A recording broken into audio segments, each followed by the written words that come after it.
আমরা গতদিন এটা দেখেছিলাম। তো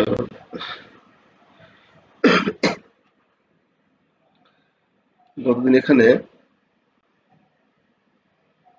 আমরা আলোচনা করেছিলাম হচ্ছে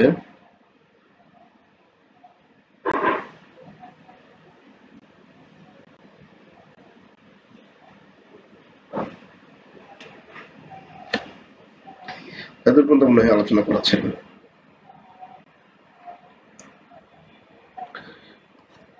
14 ইউসিপি 600 বিল অনুযায়ী বিল অফ লেডিং এর ক্ষেত্রে চালানের তারিখ কিভাবে নির্ধারণ করবেন। তো এটা আমাদের ওরকম অতটা গুরুত্বপূর্ণ না, তবে শর্ট 2 নাম্বার বা 5 নাম্বারের জন্য আমাদের এরকম দিতে পারে, তাই এটা আমাদের একটু জানা জরুরি। পরে যে প্রশ্ন আছে এখানে, আলোচনার মাধ্যমে একটি মনোনীত ব্যাংকের সাথে উপলব্ধ একটি ডকুমেন্টারি ক্রেডিট সুবিধাভোগী নথিগুলি মনোনীত ব্যাংকের কাছে পেশ করে এবং সেই মনোনীত ব্যাংক ইস্যুকারী ব্যাংকের কাছে নথি পাঠায় কিভাবে। আচ্ছা, এটা ততটা বেশি গুরুত্বপূর্ণ না। আমরা এর সাজেশনটা আমরা যদি দেখি, সাজেশনটা আমি মন করি নাই। যদি সাজেশনটা একটু দেখি, তাহলে আমরা সাজেশনস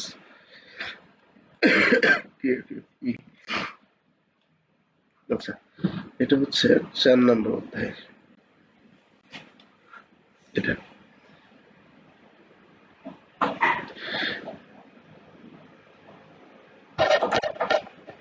সাজেশন আছে 14 নাম্বার। সাজেশন আছে 14 নাম্বার, সরি 16 নাম্বার। 14 নাম্বার এবং 16 নাম্বার, এটা হচ্ছে 16 নাম্বার। এটি 16 নাম্বার বলা আছে যে ইউসিপি 600 এর অনুচ্ছেদ 14D এ ডেটা অবশ্য, আচ্ছা এটাও তো মানে সেদিন একটু কথা বলা হয়েছে, এটা সরি একটু এখান থেকে হবে, সরি।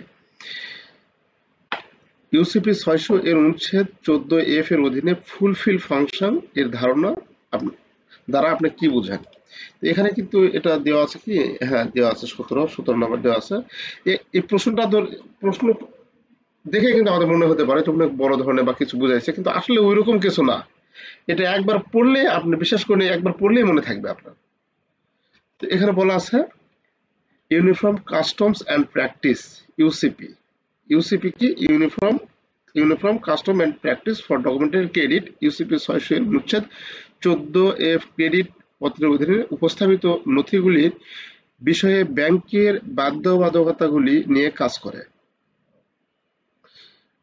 এই আচ্ছা, এই যে একটা শব্দ উচ্চারণ করলাম, এই শব্দগুলা কি? এই বাধ্যবাধকতা বলতে আমরা কি বুঝি?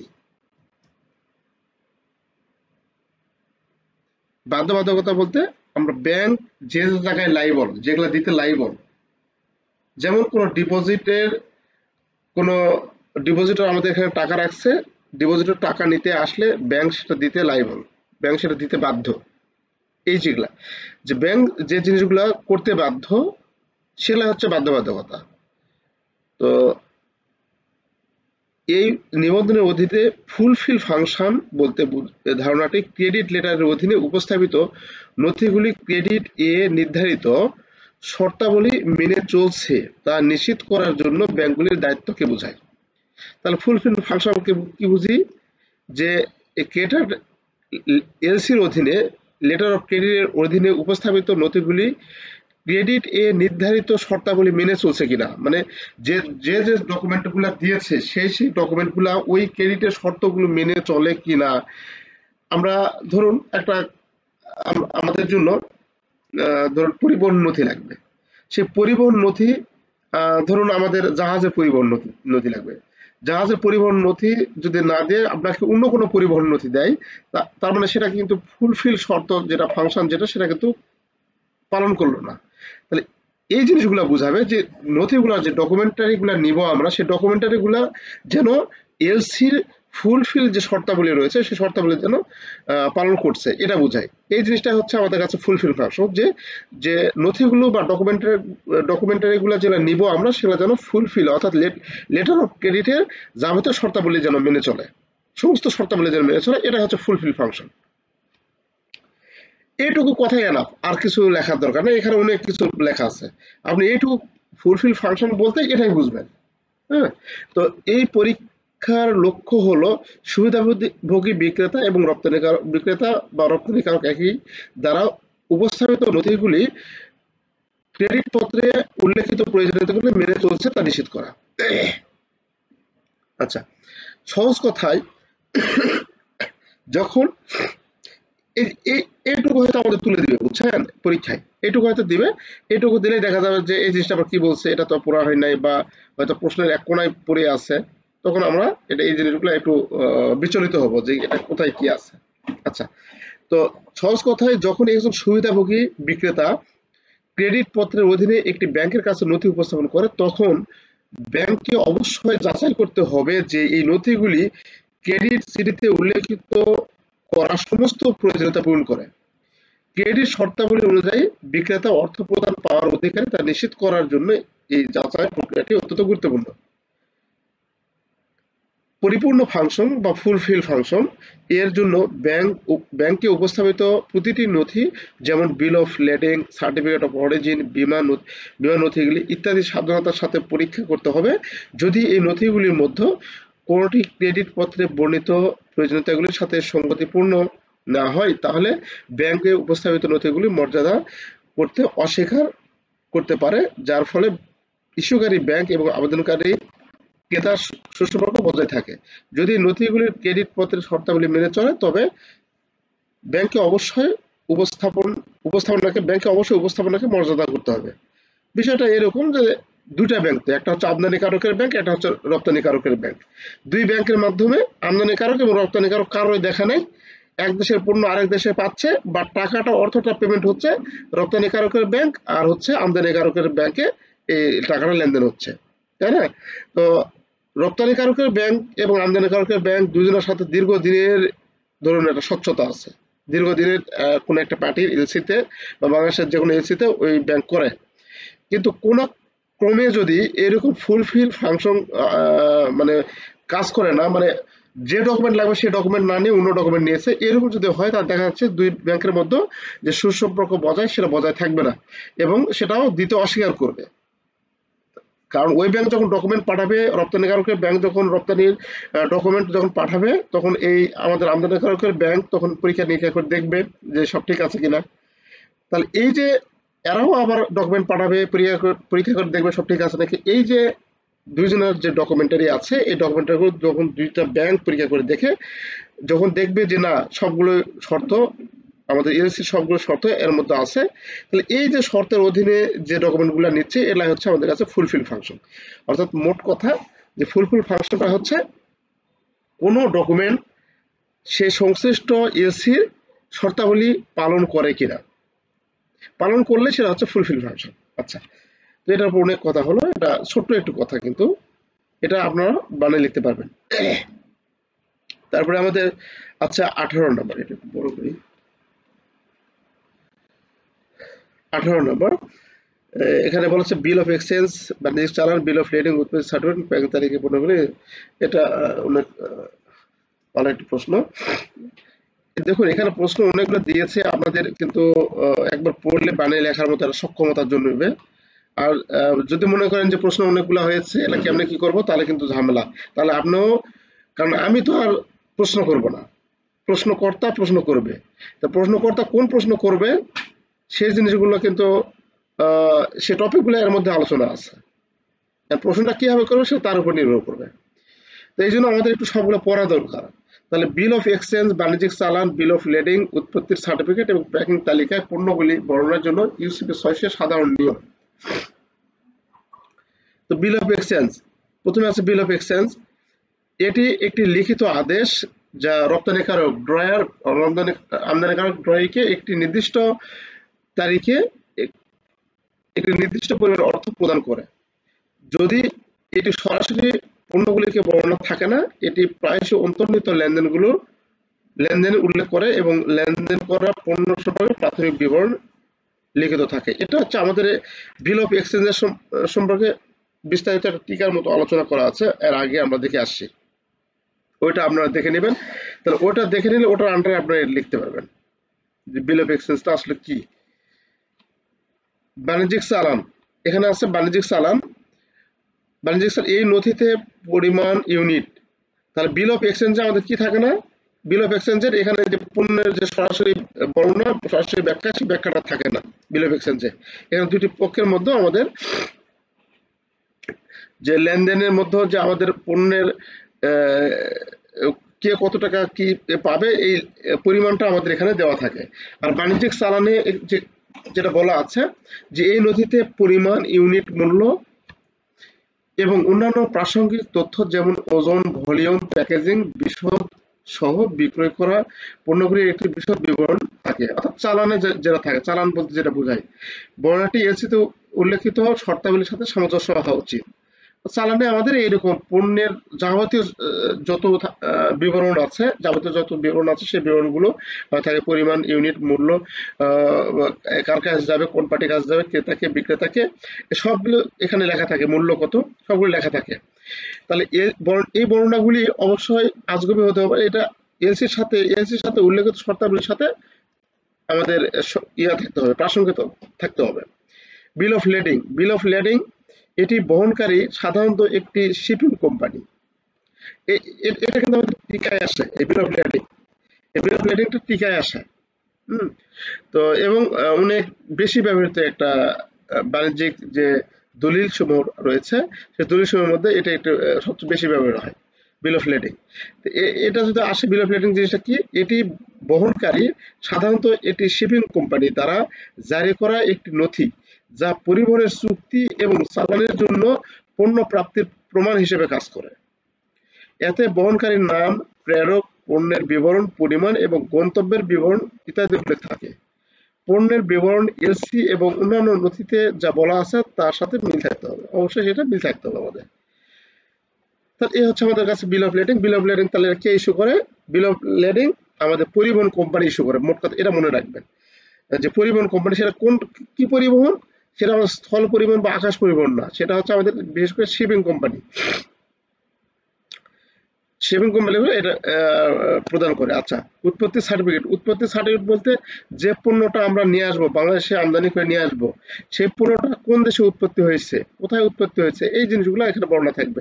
যে এই নথিটি রপ্তানি করা পণ্যের উৎপত্তি দেশকে প্রত্যয়িত করে। এতে রপ্তানিকের নাম, ঠিকানা, উৎপত্তি দেশ, পণ্যের বিবরণ এবং যে কোনো প্রযোজ্য বাণিজ্যিক চুক্তি এবং অগ্রাধিকারমূলক ট্যারিফের মতো বিবরণ অন্তর্ভুক্ত থাকতে পারে। বর্ণনাটি অন্যান্য ট্রেড নথি এবং এলসির শর্তাবলীর সাথে সামঞ্জস্য হওয়া উচিত।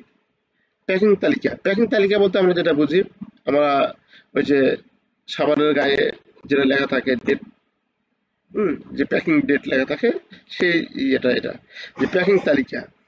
এখানে এই নথিটি চালানো অন্তর্ভুক্ত সমস্ত আইটেমের একটি বিস্তারিত তালিকা প্রদান করে, যেমন পরিমাণ, ওজন, মাত্রা, প্যাকিং এ যা থাকে আগে, আমাদের যে তৈরির ডেট, উৎপাদনের ডেট, এই যে একটা প্যাকিং এর যে ইনফরমেশন গুলো থাকে সেগুলো আমাদের এখানে থাকবে, উল্লেখ থাকবে আর কি, প্যাকিং এর বিবরণে উল্লেখ থাকে। এই বাণিজ্যিক চালানকে পরিপূরক করে এবং নিশ্চিত করে যে ট্রানজিটের সময় পণ্যগুলি সঠিকভাবে হিসাব করা হয়েছে এবং বর্ণনাটি এলসি এবং অন্যান্য নথিতে যা বলা আছে তার সাথে মিল থাকে। আচ্ছা, তো এই কথা আমরা একটু দেখার চেষ্টা করবো। এখানে এই ধরনের প্রশ্ন কিন্তু আমাদের আসার পসিবিলিটি আছে। তো আবার এগুলোর মধ্যে কিন্তু টিকাতেও আসে। আপনারা যদি এইগুলো যদি আপনারা এক লাইন করে যেটা দেওয়া আছে এটা যদি পড়েন, তাহলে এটার উপর 2 লাইন আরো বানিয়ে লিখতে পারবেন আপনি। আচ্ছা,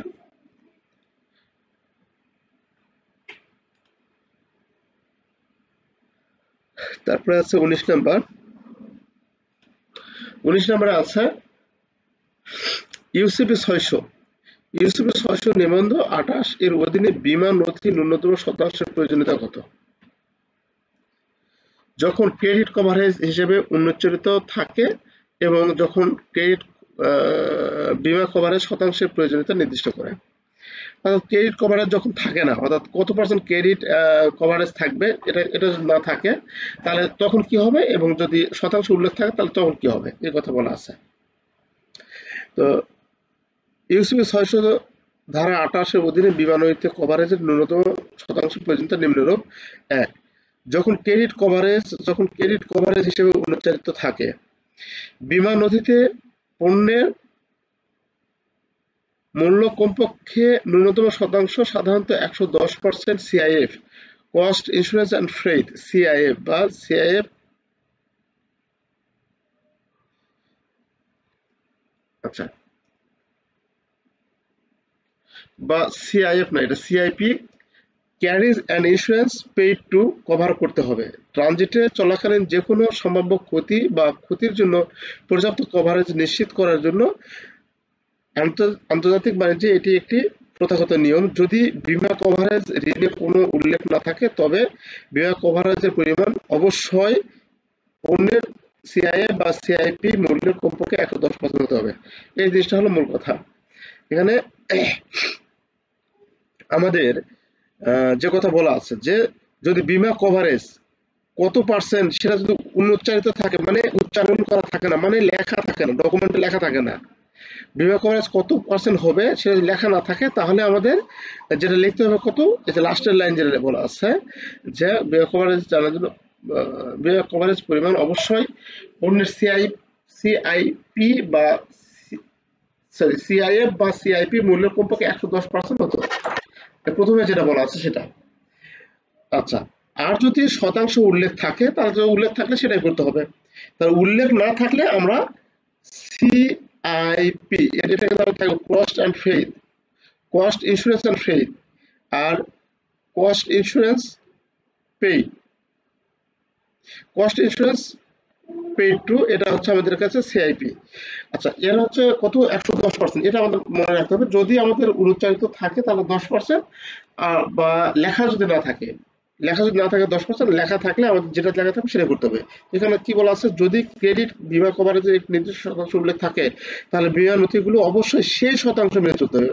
শেষ, এক লাইনে উত্তর শেষ, কিন্তু এক লাইনে আমাদের উত্তর শেষ। যদি ক্রেডিট শতাংশে, যদি আমাদের ক্রেডিট বীমা কভারেজের শতাংশ উল্লেখ থাকে যে এত পার্সেন্ট করে আমাদের বীমা কভারেজ বীমা কভারেজটা হবে আমাদের মূল্যের কমপক্ষে এত পার্সেন্ট, তখন সেটা যেটা দেওয়া থাকবে উল্লেখ সেটাই আমাদের করতে হবে। আর যদি দেওয়া না থাকে তাহলে 110% দিতে হবে।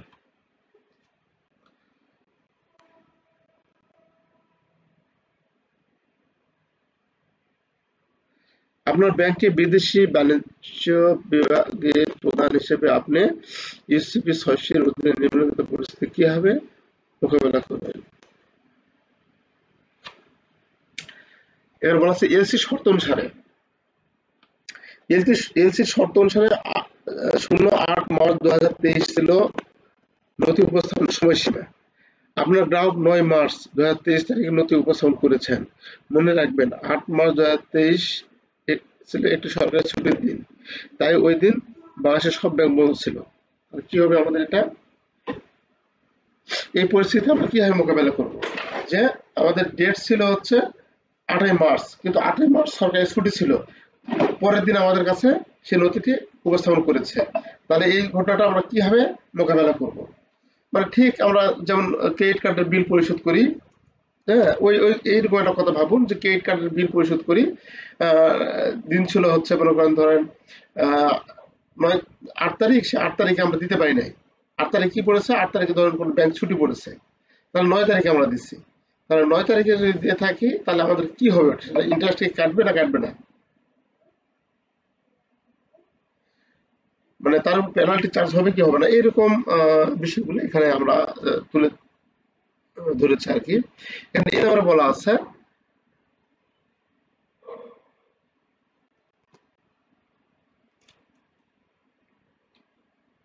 নথির উপস্থাপনা এলসিতে নির্দিষ্ট সময় পর ঘটেছে এমন পরিস্থিতিতে কিন্তু সময়সীমা সরকারি ছুটির সাথে মিলে যায় যে তারিখে ব্যাংক বন্ধ ছিল, তখন ইউসিবি 600 ধারা 2.9 এর বিধান অনুযায়ী বিবেচনা করা উপযুক্ত হবে। এই নিবন্ধে বলা আছে যে নথি উপস্থাপনের শেষ দিনটি এমন একটি দিন পরে যখন ব্যাংক খোলা থাকে না। আচ্ছা, তখন নথি জমাদানের সময় কাল হবে প্রথম পরবর্তী ব্যাংকিং দিবস। আচ্ছা, যেহেতু 8ই মার্চ আমাদের সরকারি ছুটির দিন ছিল, সেহেতু এবং সমস্ত ব্যাংক বন্ধ ছিল, তাই 9ই মার্চ হবে 2023 তারিখে নথির উপস্থাপনা উপস্থাপনা বিবেচিত হয়েছে, উপস্থাপনা যথাসময়ে উপস্থাপনা বিবেচিত হয়েছে। অর্থাৎ আমরা এই ইউসিপি আমাদের এই নিয়ম বা বিধান অনুযায়ী হচ্ছে কি, যদি আমাদের লাস্ট ডেটে যদি আমাদের কোনো সরকারি ছুটি পড়ে, পেমেন্ট দেওয়ার অনুযায়ী আমাদের যদি সরকারি ছুটি পড়ে, তাহলে সরকারি ছুটি খোলার ঠিক যে আমাদের ডেটটা থাকবে, যে কর্মদিবসটা থাকবে, ঠিক তার ফার্স্ট কর্মদিবসে আমাদের এটা ফার্স্ট কর্মদিবস পর্যন্ত আমাদের এই তারিখটা বলবৎ থাকবে আর কি। সে কথা এখানে বলা আছে যে আমাদের যেহেতু শুক্রবার পড়েছে, সেহেতু শুক্রবারে এটা আমরা দেবো না, এটা শনিবার রবিবারে আমরা এই কর্মদিবসে আমরা দিব, অথবা সরকারি ছুটি দিন থাকলে তাহলে অবশ্যই আমরা পরের দিন সেটা দিব, এতে আমাদের কোনো ফাইন বা কোনো চার্জ হবে না। তারপরে বলা আছে বি,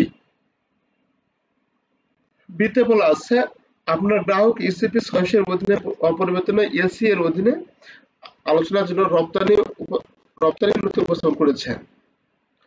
রপ্তানি নথি উপস্থাপন করেছেন। পরিবহন নথি দেখায় যে রপ্তানি এলসিতে নির্ধারিত তারিখের পরে চালানটি বিলম্ব করা হয়েছে।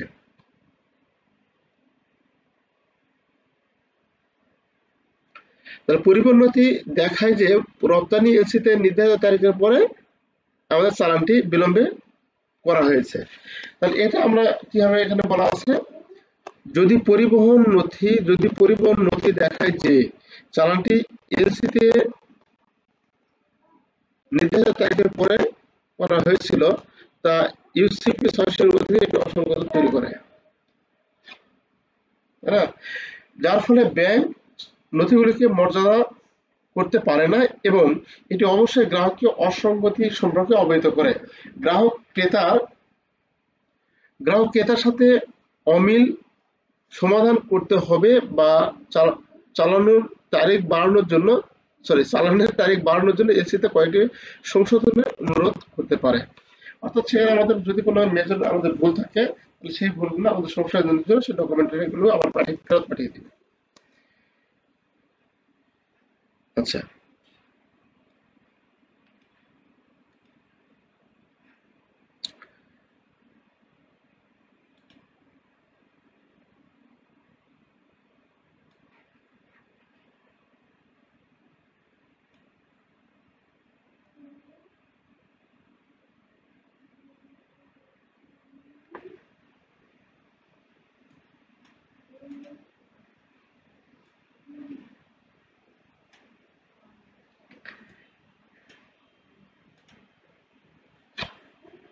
কথা বলতে বলতে হুট করে ঘুম চলে আসে।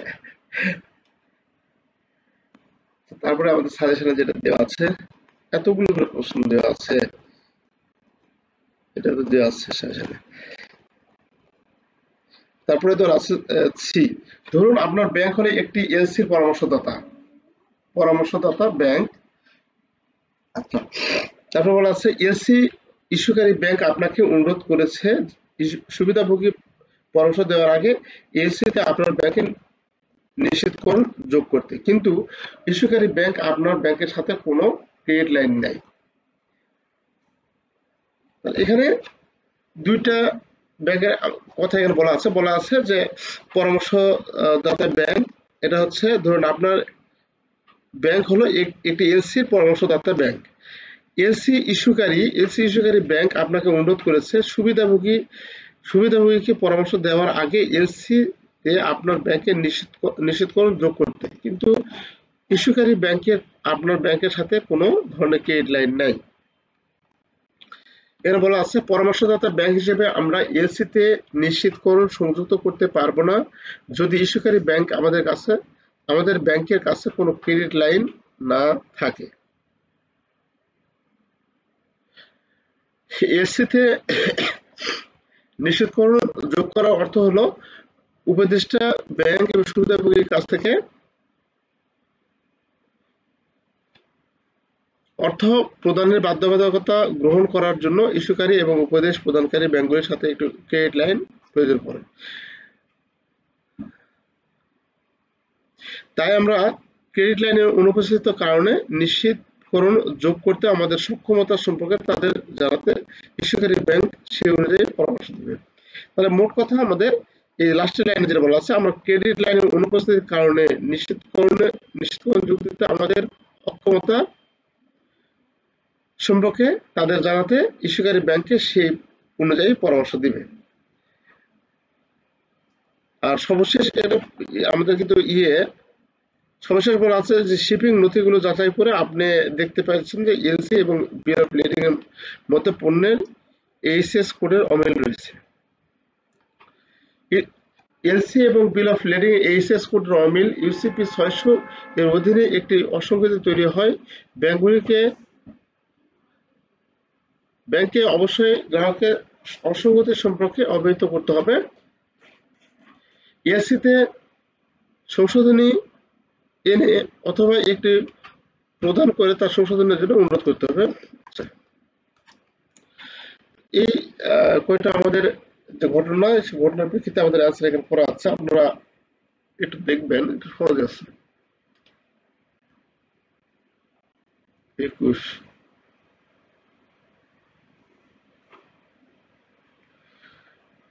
এটা আমাদের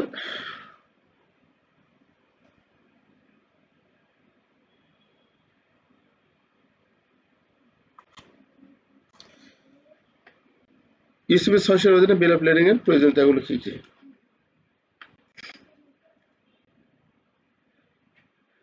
বিল অফ লেডিং এ আমাদের যা যা থাকে, পণ্যের বিবরণ থাকে, মালিকের জাহাজ কোম্পানির নাম থাকে, পণ্য কোথায় এটা নামে নেবে সেটা থাকে, এটা আমাদের এটা বলেছে। ইউসিপি 600 এর অধীনে বিল অফ লেডিং এর জন্য সাধারণত প্রয়োজনগুলি আমাদের প্রয়োজন হবে। আমাদের সঠিকতা, তারিখ, সমস্যা, লেটার অফ ক্রেডিট, সততার সাথে সমস্যা স্বাক্ষর, অর্থাৎ প্রত্যেকে কি হয়। আচ্ছা, তাহলে আমরা এই অধ্যায় আজকে এখানে শেষ করব। সামনের দিন আমরা 5 নম্বর অধ্যায় দেখবো। দেখি 5 নম্বর অধ্যায়ের পর 6 নম্বর অধ্যায় আছে। 6 নম্বরের পর হয়েছে, এখান থেকে ইম্পর্টেন্ট যে বেশি ইম্পর্টেন্ট প্রশ্নগুলো, সেই প্রশ্নগুলো আমরা দেখবো, দেখে আবার একটু রিভাইজ করবো আমরা। তাহলে আমরা আপনারা যারা এরপরে আছে কি,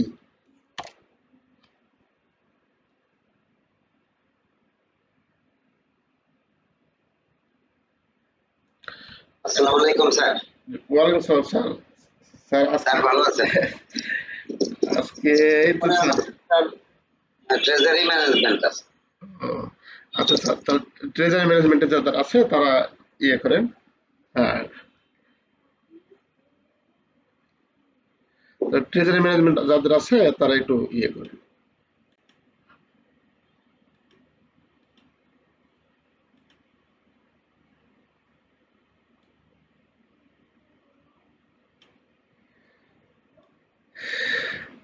তাহলে আজকে এই ক্লাস এখানে শেষ করছি। আসসালামু আলাইকুম।